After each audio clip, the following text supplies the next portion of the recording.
வணக்கம். எல்லாம் வல்ல அன்னை மூகாம்பிகையின் அருளோடு இன்றைய சிந்தனைகள்.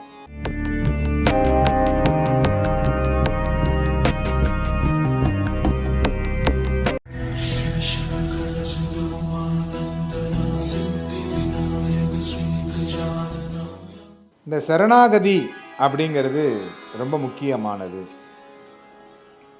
எதன் மீது நீங்கள் நம்பிக்கை வைக்கிறீர்கள் அப்படிங்கிறது ரொம்ப முக்கியமானது.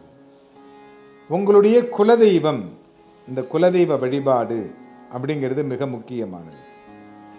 குலதெய்வத்தின் மீது நம்பிக்கை வைத்து நீங்கள் எதை செய்தீர்களே ஆனாலும் உங்களுக்கு வெற்றி என்பது கண்டிப்பாக கிடைக்கும்.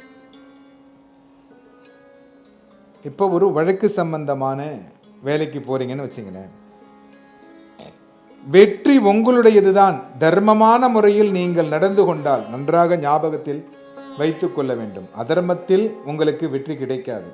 தர்மமான முறையில் நீங்கள் நடந்து கொண்டால் உங்களுடைய குலதெய்வம் உங்கள் அருகாமையிலிருந்து உங்களுக்கு வெற்றியை தருவார். தர்மத்தை மீறாமல் இருக்க வேண்டும், அது ரொம்ப முக்கியமானது. ஏன்னா ஜாதகத்தில் எனக்கு எல்லாமே நல்லா இருக்குது அப்படின்னா நான் கொலை செய்ய முடியுமான்னா கண்டிப்பாக முடியாது. அதற்கு நான் தகுதியற்றவன். தண்டனை என்பதை நான் யாருக்கும் கொடுக்க முடியாது.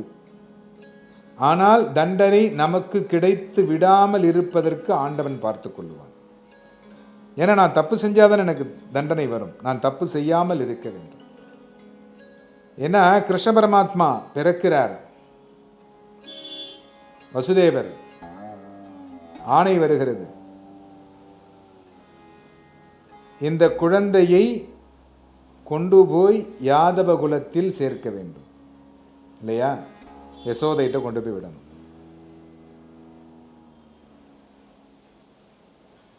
உடனே என்ன பண்றார்? எல்லாம் கிருஷ்ணர் பார்த்து கொள்ளுவார். நமக்கு என்ன இருக்கு அதை பற்றி?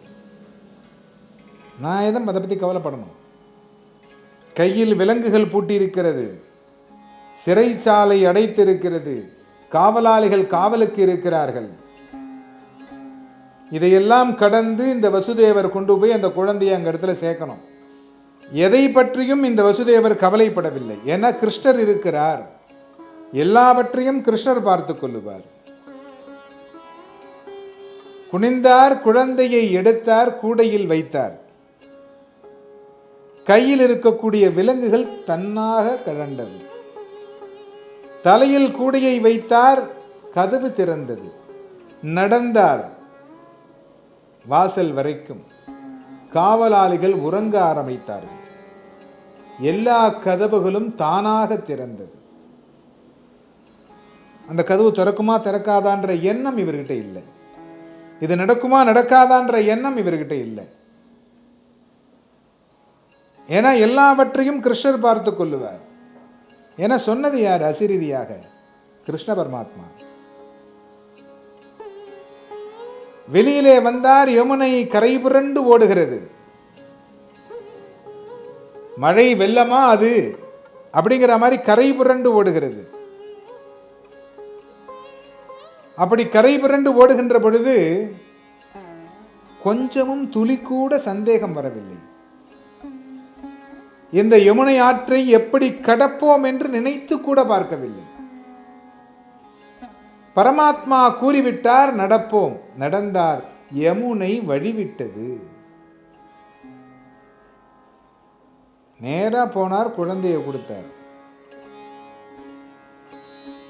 இப்போ நம்மளா இருந்தால் என்ன பண்ணுவோம்? திரும்பி வரணுமே, திரும்ப அந்த யமுனை மூடிக்கிச்சுன்னா நம்ம எப்படி? முன்னாடி குழந்தை இருந்தது, வந்துட்டோம், இப்போ திரும்பி போகணுமே, மாட்டிப்போமோன்ற எண்ணம் இருக்கும் இல்லையா?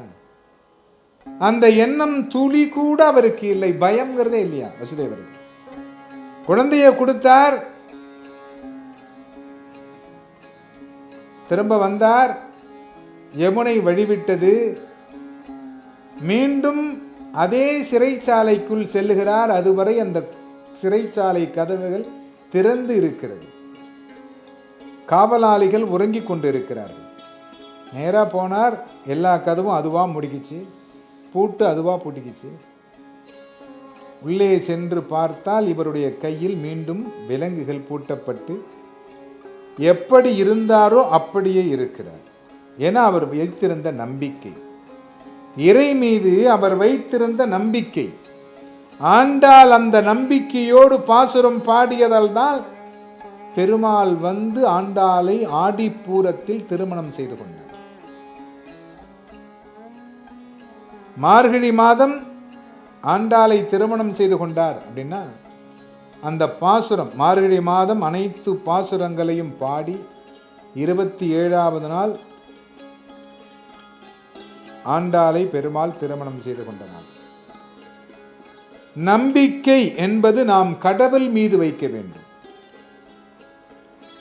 கடவுளாக யாரையும் பார்க்க முடியாது, யாரையும் கடவுளாக நினைக்க முடியாது.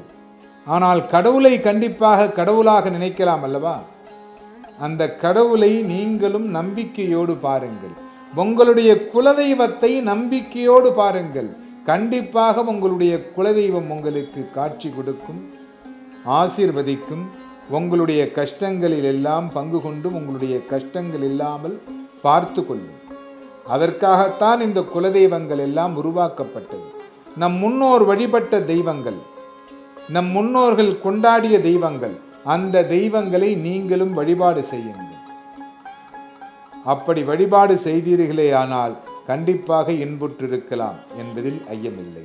எல்லோரும் இன்புற்றிருக்க இறைவனை பிரார்த்தனை செய்கிறோம்.